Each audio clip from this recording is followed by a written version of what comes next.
집은 우리의 안식처이자 에너지를 충전하는 공간입니다. 그러나 집이 잘못된 위치나 구조를 가지고 있다면 오히려 우리의 삶에 부정적인 영향을 미칠 수 있습니다. 특히 재물과 건강에 대한 영향은 매우 중요합니다. 먼저 피해야 할 집에 대해 살펴보겠습니다. 첫째, T자형 도로의 끝에 위치한 집입니다. 이 위치의 집은 도로의 교통 흐름이 집으로 직접적으로 향하는 구조를 가지고 있습니다. 이는 지속적인 기운의 충돌을 발생시키며 이러한 기운은 기의 흐름을 혼란스럽게 만들 수 있습니다. 풍수학에서는 이러한 구조를 중이라 부르며 이는 집안의 평온함과 안정성을 해치는 요인으로 작용합니다. 기운이 집으로 빠르게 들어와서 한 곳에 몰리게 되면 이는 재물의 유출을 의미합니다. 재물이 집안에 머물지 못하고 빠져나가는 형상을 나타내며 지속적으로 재물운이 불안정해지는 결과를 초래할 수 있습니다. 지속적인 기운의 충돌은 건강에도 나쁜 영향을 줍니다. 강한 기의 흐름은 스트레스를 증가시키고 심리적 불안을 초래할 수 있습니다. 강물이 직접적으로 바위에 부딪히는 것과 같은 형국입니다. 강한 물살은 바위를 깎아내며 바위는 지속적인 충격에 의해 서서히 깨어집니다. 하지만 이미 T자형 도로의 끝에 위치한 집에 살고 계시다면 집 앞에 울타리나 담장을 설치하여 도로에서 오는 기운을 차단하셔야 합니다. 또한 집 앞에 거울을 설치하여 기운을 반사시키는 것도 하나의 방법입니다. 이 방법은 도로에서 들어오는 강한 기운을 반사시켜 집 안으로 들어오는 것을 막아줄 수 있습니다. 둘째, 화장실이 중앙에 위치한 집입니다. 풍수학에서는 집의 중심을 명당으로 부르며 매우 중요하게 여깁니다. 집의 중심은 전체 공간의 기운이 모이는 곳으로 이곳의 기운 상태가 집 전체에 영향을 미칩니다. 화장실은 음의 기운이 강한 공간입니다. 집의 중심은 양의 기운이 필요합니다. 음양의 균형이 맞지 않으면 집안의 에너지가 조화를 이루지 못하게 되어 건강과 재물운에 나쁜 영향을 줍니다. 또한 화장실은 불순한 기운을 배출하는 공간으로 이러한 공간이 집의 중심에 위치하게 되면 불순한 기운이 집 전체로 퍼지게 되어 거주자의 건강과 재물운에 악영향을 미칩니다. 이는 나무의 뿌리가 썩거나 병들면 나무 전체가 건강하지 못하게 되고 쓰러지는 것과 같은 이치입니다. 이런 집을 피하는 것이 가장 좋으나 만약 화장실이 중앙에 위치한 곳에서 살고 계시다면 화장실을 자주 청소하고 환기를 통해 불순한 기운이 쌓이지 않도록 관리합니다. 또한 식물이나 방향제를 이용해 화장실의 기운을 정화하는 것도 도움이 됩니다. 화장실 문을 항상 닫아두어 불순한 기운이 다른 공간으로 퍼지지 않도록 합니다. 또한 거울이나 크리스탈 등을 이용해 기운의 흐름을 조절할 수 있습니다. 셋째, 지붕이 기울어지거나 집이 경사지에 위치한 경우입니다. 이러한 구조는 집안의 기운이 균형을 이루지 못하고 한쪽으로 치우칩니다. 풍수학에서는 이러한 현상을 기운의 불균형이라고 부르며 이는 가족 간의 불화, 재물의 손실, 건강 문제 등을 유발합니다. 기운이 한쪽으로 쏠리게 되면 재물이 한 곳에 모이지 않고 흩어지게 됩니다. 이는 지속적으로 재물운이 불안정해지는 결과를 초래합니다. 또한 가족 구성원 간의 불화와 심리적 스트레스를 유발합니다. 나무가 경사면에 위치하면 뿌리가 한쪽으로 치우쳐 자라는 것과 같습니다. 이미 이러한 곳에서 살고 계시다면 집 주변의 조경을 균형 있게 설계하여 기운이 고르게 분포되도록 합니다. 특히 키 큰 나무는 경사면의 영향을 완화시킬 수 있습니다. 또한 무거운 가구를 집안의 중심에 배치하여 기운의 쏠림을 완화할 수 있습니다. 넷째, 습기와 곰팡이가 많은 집입니다. 풍수학에서는 이러한 환경을 음기가 강한 집이라고 부르며, 이는 집안의 기의 흐름을 방해하고 정체시켜 지속적으로 재물운을 약화시킵니다. 물이 고여 있으면 시간이 지나면서 썩고 악취가 나며 생명체가 살기 어려운 환경이 되는 것과 같은 이치입니다. 기운이 고이지 않고 흐를 때만이 집안의 기운이 맑고 깨끗하게 유지됩니다.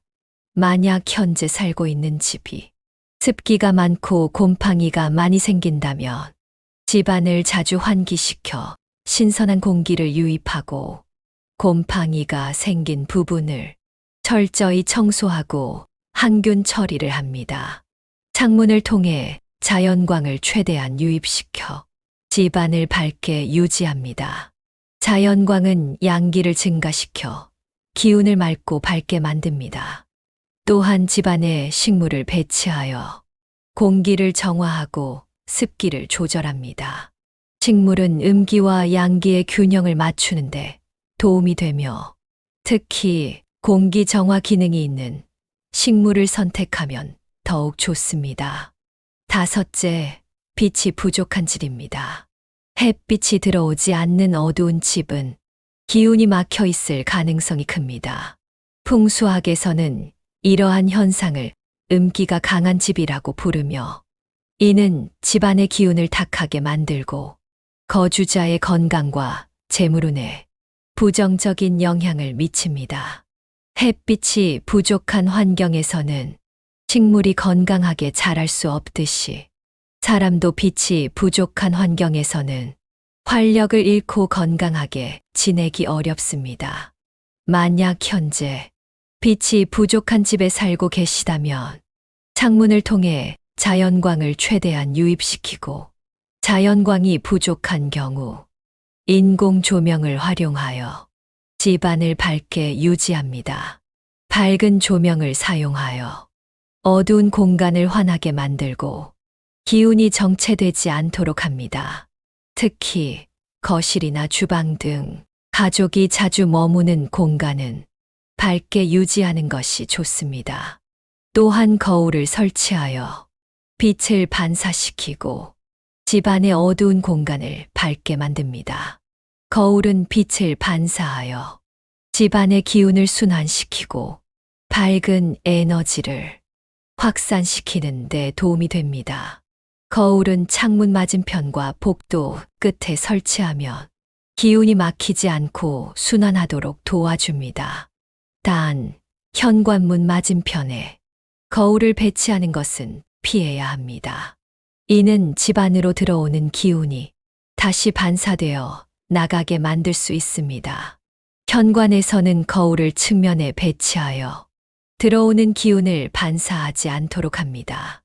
또한 화장실이나 쓰레기통과 같은 부정적인 기운이 있는 곳을 반사하는 위치에 거울을 두지 않도록 합니다. 이는 부정적인 기운이 확산되는 결과를 초래합니다. 그렇다면 좋은 집은 어떤 집일까요? 첫째, 밝고 환한 집입니다. 자연광이 잘 들어오는 집이 좋은 집으로 여겨집니다. 밝은 집은 양기를 풍부하게 하여 긍정적인 에너지를 증진시키고 거주자의 기운을 상승시킵니다. 마치 태양이 비치는 들판처럼 밝고 활기차며 생명력이 넘칩니다. 둘째, 통풍이 잘 되는 집입니다. 기운이 원활하게 흐르는 것이 중요합니다.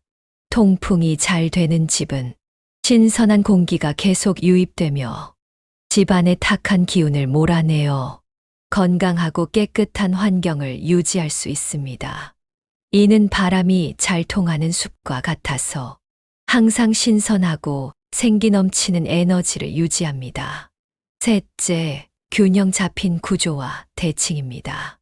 집의 구조가 균형 잡히고 대칭을 이루는 것이 중요합니다. 균형 잡힌 구조는 기운이 고르게 분포되어 거주자에게 안정감을 주고 평온한 생활을 할 수 있게 합니다. 가족 간의 화목과 조화를 증진시키는 역할을 합니다. 마치 균형을 이룬 자연의 모습처럼 조화롭습니다. 넷째, 집의 입지와 방향입니다. 풍수학에서는 집의 입지와 방향도 매우 중요합니다. 남향집은 햇빛이 잘 들어오고 따뜻한 기운이 가득 차서 좋은 집으로 여겨집니다. 또한 집이 산이나 물과 조화를 이루는 위치에 있다면 더 좋습니다. 하지만 무조건 남향만을 고집하지 않으셔도 됩니다. 사주에서 부족한 오행을 기준으로 집의 방향을 결정하는 것도 좋은 방법입니다. 가족 구성원 모두의 사주를 균형 있게 고려하는 것도 좋지만 전통적으로 가장을 기준으로 구하는 것이 일반적입니다. 하지만 만약 집안에 건강이 좋지 않은 분이 계시다면 건강이 취약한 사람의 사주를 기준으로 삼아 구하는 것이 좋습니다. 목 기운이 부족한 사람은 동쪽 방향이 좋습니다. 목은 성장과 생명을 상징하며 동쪽에서 떠오르는 태양의 기운과 잘 맞습니다. 이들은 녹색이 좋으며 나무로 만든 가구를 사용하고 집안에 식물을 많이 두는 것이 좋습니다. 화 기운이 부족한 사람은 남쪽 방향이 좋습니다. 화는 열정과 에너지를 상징하며 남쪽의 뜨거운 태양빛과 관련이 있습니다. 빨간색과 주황색은 화의 기운을 강화하는 색상입니다. 밝은 조명을 많이 사용하여 집안을 환하게 만들고 빨간색이나 주황색 계열의 소품을 사용하면 화의 기운을 보완할 수 있습니다. 토 기운이 부족한 사람은 동북쪽, 서남쪽이 좋습니다. 이 방향은 토의 기운이 강한 방향입니다. 토는 안정과 균형을 상징하며 이 방향들은 대지의 기운과 관련이 있습니다. 노란색과 갈색은 토의 기운을 강화하는 색상으로 이 색상의 소품을 배치하는 것이 좋습니다.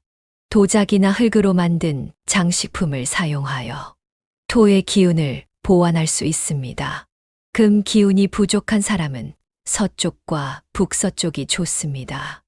이 방향은 금의 기운이 강한 방향이며 흰색, 은색, 금색은 금의 기운을 강화하는 색상입니다. 금속으로 만든 가구나 장식품을 사용하여 금의 기운을 강화할 수 있으며 유리를 사용하여 빛을 반사시키고 금의 기운을 더할 수 있습니다. 수 기운이 부족한 사람은 북쪽입니다. 이 방향은 수의 기운이 강한 방향입니다. 수는 지혜와 유연성을 상징하며 북쪽의 차분한 기운과 관련이 있습니다. 파란색과 검은색의 수 기운을 강화하는 색상의 소품을 사용하고 물이 담긴 수반이나 물고기가 있는 수족관을 두어 물의 기운을 강화합니다. 음양오행에 따라 집의 방향을 선택하고 부족한 기운을 보완하는 방법은 집안의 기운을 균형 있게 유지하는 데 중요한 방법 중 하나입니다. 이는 집 전체의 방향에도 영향을 줄 수 있지만 가족 구성원의 방 배치에도 활용할 수 있습니다. 거처가 정결하고 안전하며 마음이 편안하면 거기에 기운이 깃들고 복이 들어온다는 공자의 말씀처럼 좋은 집을 선택하는 것은 우리의 삶에 큰 영향을 미칩니다. 여러분의 안식처가 늘 평안하고 행복이 가득하길 바랍니다.